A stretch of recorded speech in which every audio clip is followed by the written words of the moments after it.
دکتر پادکست. امروز میخوام در مورد عادتهایی صحبت بکنم که کلیه‌های شما رو نابود میکنه.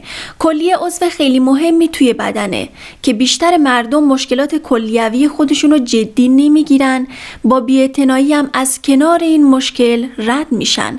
اما لازمه که اقدامات پیشگیرانه برای اطمینان از سلامت کلیه انجام بشه تا این عضو مهم و حیاتی کار خودشو به درستی انجام بده.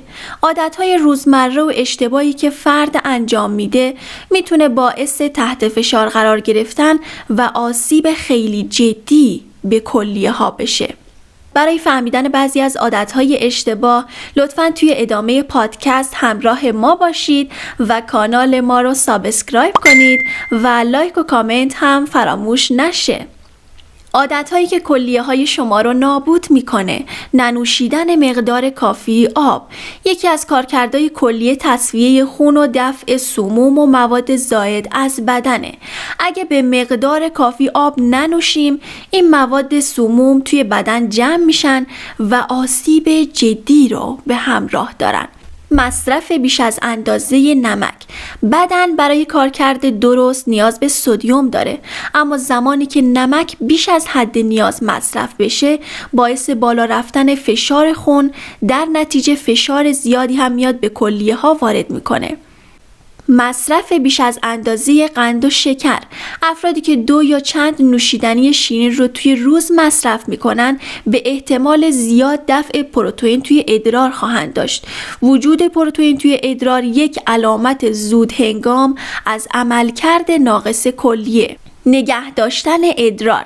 شاید این مورد عجیب به نظر برسه، اما این کاریه که همه ما انجام میدیم توی زمان رانندگی یا موقع مکالمه تلفنی یا موقعی که سرویس بهداشتی توی دسترس نیست. مجبور میشیم ادرار خودمون رو نگه داریم، اما همین عمل باعث بالا رفتن فشار خون و بروز نارسایی کلیه و سنگ کلیه میشه. کمبود برخی ویتامین ها و مواد معدنی توی بدن. وجود ویتامین و مواد معدنی برای سلامتی بدن ضروریه.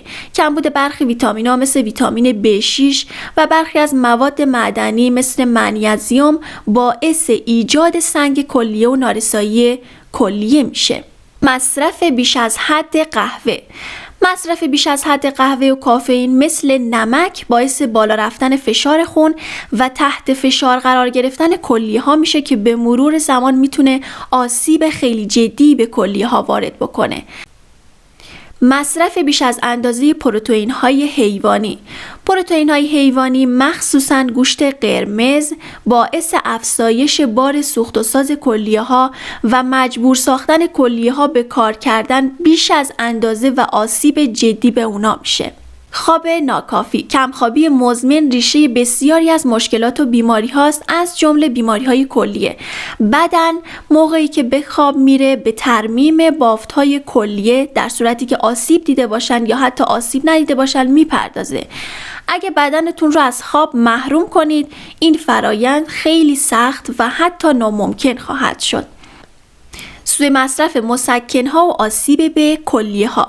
متاسفانه خیلی از افراد مثل نقل و نبات از مسکن برای کوچکترین دردی استفاده میکنن، فارغ از اینکه چه عوارض وحشتناکی و تو بدنشون خواهد داشت. مسکن‌ها در صورت مصرف بیش از حد منجر به آسیب جدی به کلیه و کبد شما میشه.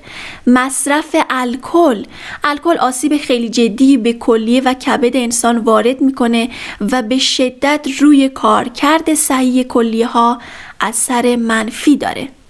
امیدوارم این عادتهای منفی رو که گفتم ترک کنید و از آسیب رسیدن جدی به کلیه هاتون جلوگیری بکنید. ممنون از شما که تا اینجای پادکست ما رو همراهی کردید. لطفاً کانال ما رو برای دوستان و عزیزانتون به اشتراک بگذارید. خدا نگهدار شما.